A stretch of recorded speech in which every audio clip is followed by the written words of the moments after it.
So ngayon mga kagrasa, ituturo natin kung paano yung tamang pagkabit ng ating release bearing ng 4D56. So ayan nga mga kagrasa. So kailangan muna natin lalagyan ng grasa ito. So at ayan, kung makikita natin, ayan yung ating release bearing at saka ating clutch fork. So ang unahin natin is isasabit lang muna natin ito sa taas, tapos sabay tulak doon. Ayun. Ganyan lang yan mga kagrasa. I-shoot muna natin dito sa baba, sabay hatak pataas, sabay isasabit mo lang. Ganun lang kabilis mga kagrasa. Napakabilis lang ikabit nito ang ating release bearing. Yan. Kung paano natin ginawa sa kabila, ganun din dito sa kabila. So dapat ganyan yan siya mga kagrasa. Yan, pagka hinatak mo, so hindi mo mahatak dahil nakakalawit yan. Tapos ngayon lalagyan natin ng grasa dito sa kanyang lock, sa kanyang clutch fork, para doon sa stopper ng ating clutch fork. So kasi kailangan maglalak yan. So hindi naman natin kailangan damihan yung grasa.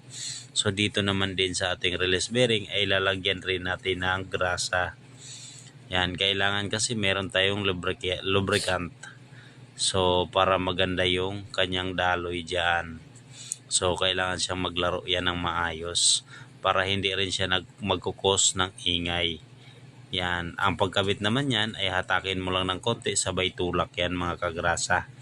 So kagaya niyan, hahatakin mo lang ng konti yung clutch fork, sabay tulak lang.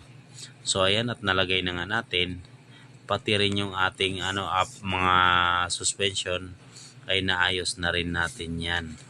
Pati yung ating brake pads ay naisabay na rin yan natin paggawa. Nagpalit tayo ng upper suspension bushing, pati na yung upper ball joint.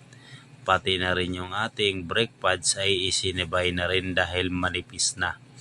So ayan na nga mga kagrasa, at natapos na yung ating, kailangan nating higpitan dito sa gilid ng ating upper suspension bushing.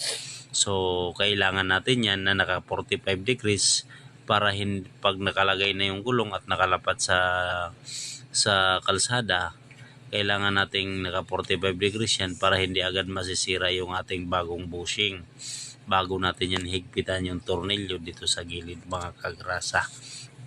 So yun yung tips lang natin na ibibigay para yung ating bushing ay tatagal. So kailangan mga kagrasa kay nakaganyan talaga yan. So ang ginawa natin yan ay ginakan natin sa ilalim para umangat yung kanyang arm, para pwede na tayong maghigpit. So at ganyan na nga yung ginawa natin. Ayan, kita nyo naman may jack yan at medyo pantay na rin yung kanyang posisyon ng kanyang upper suspension arm. So ngayon sa ganyang posisyon ay pwede na nating higpitan yan. So ayan na nga mga kagrasa, at natapos na nga yung ating ginawa. Ayan mga kagrasa. So at yan, at tinitesting na. Ayan, at natapos na nga. So thanks for watching mga kagrasa.